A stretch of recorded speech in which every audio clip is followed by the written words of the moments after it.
I'm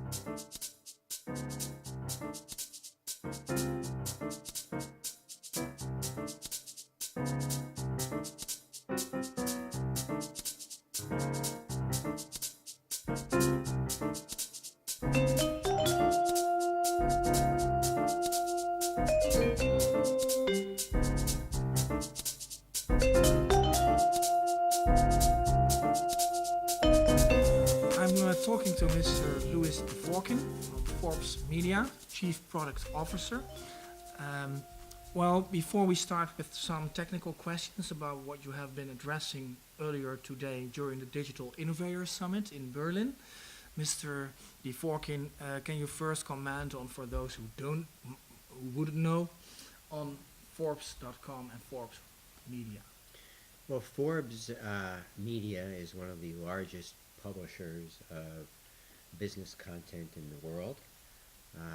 We have Forbes magazine, we have Forbes.com, we have a luxury lifestyle magazine called Forbes Life. We publish Forbes Asia. We now have reintroduced Forbes in Europe, and we have more than 20 local licensed language editions throughout the world.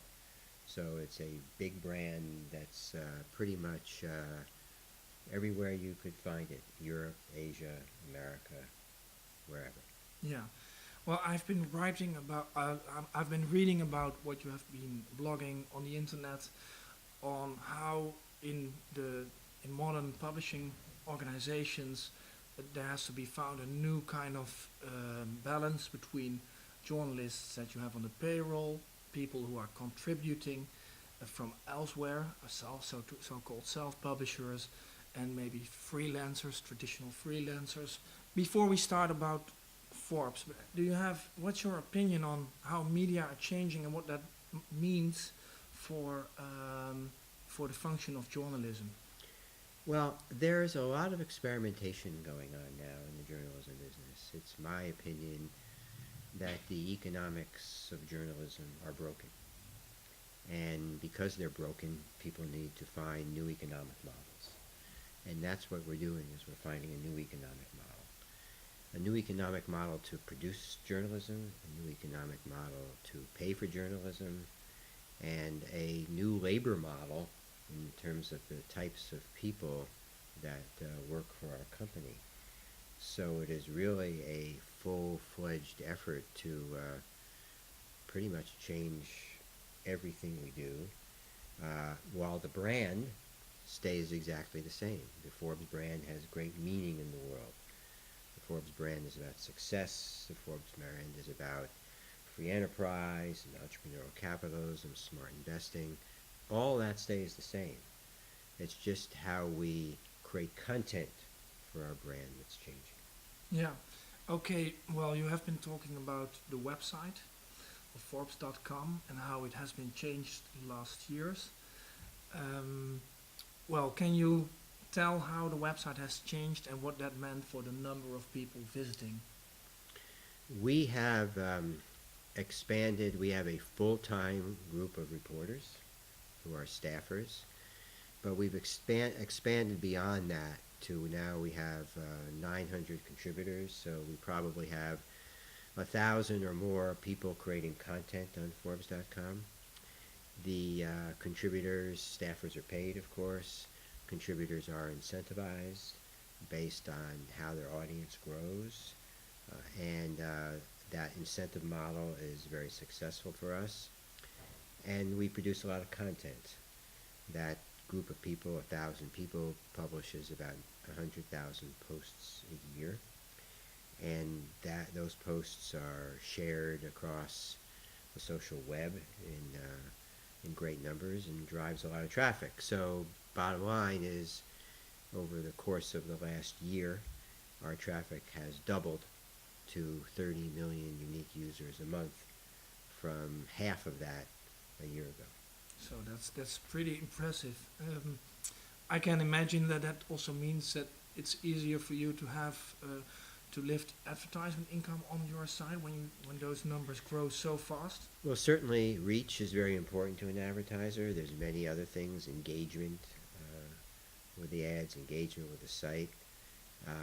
But our new program called Ad Voice, which enables marketers, advertisers to also publish content on Forbes.com, is a very powerful new kind of viral ad product for our marketers.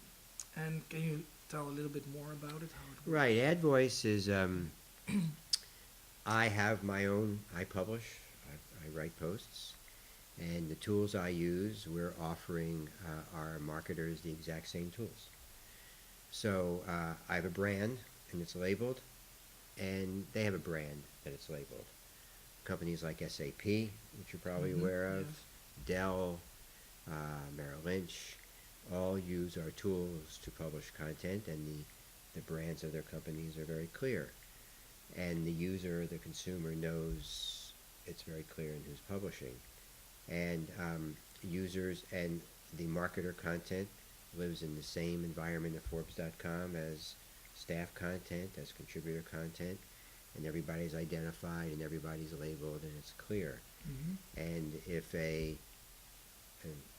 SAP or Dell or someone writes a post and it becomes very popular, it finds its way into the most popular module.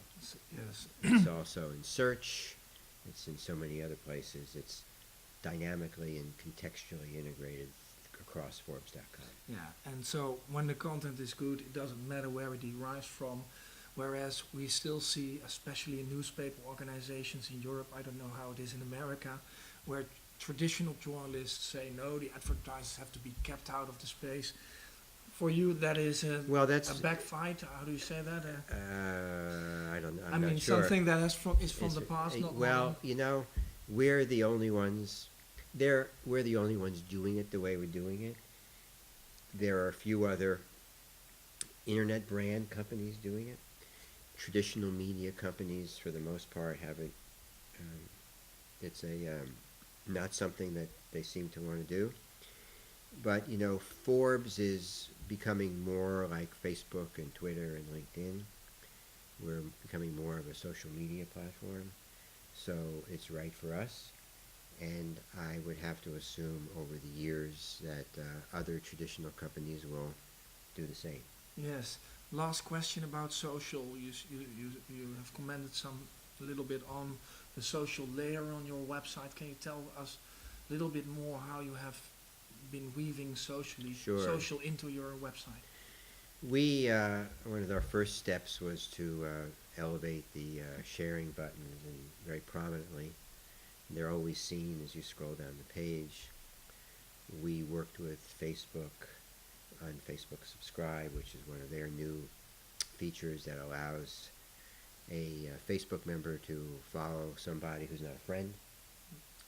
We have a commenting system where our staffers and contributors approve comments, and approved comments are placed with the icons or the avatars of the commenter under the headline.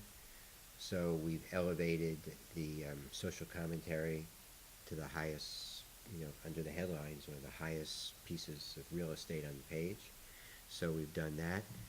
We have opened up our website so that a user from 12 different social accounts, Facebook, LinkedIn, Twitter, Windows Live, Google+, can use their credentials to sign into Forbes.com.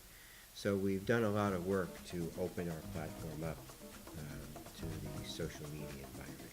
Yeah, and it means also that in terms of visits, a lot more visits come from socially. 1 year it was from 2% to 17%. That's correct. Yeah. Okay, Mr. DVorkin, thank you very much. Thank you very much for having me. Okay, thank you.